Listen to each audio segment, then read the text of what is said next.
Alright, so we're doing another practice activity for code.org. Oh, let me start over here for a second. Apologies. Alright, so we're doing another practice activity for code.org. Alright, so we're doing another practice activity for code.org lesson 13, sprite movement.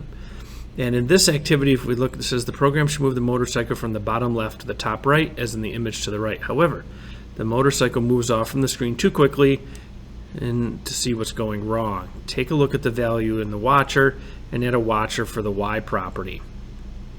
So if we do this,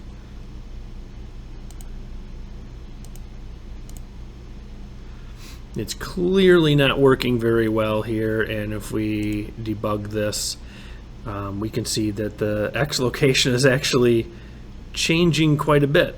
It's moving down. So let's go ahead and stop this for a second and take a look at what's going on. So we can see that our X location and Y location is we're incrementing these by 10.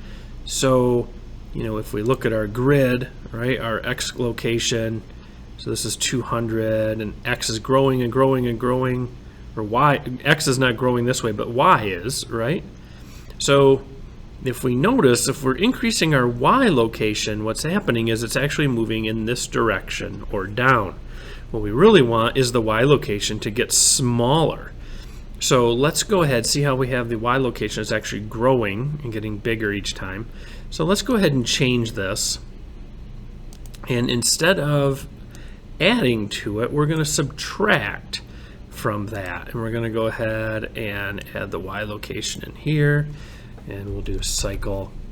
And then let's, instead of what we did was add 10, let's subtract 10. And let's see what happens here. There we go. So it's what was happening is we were adding numbers to this instead of subtracting. So then that's why we got the where it was actually going down instead of up. All right, hopefully that helps you with your coding, and good luck.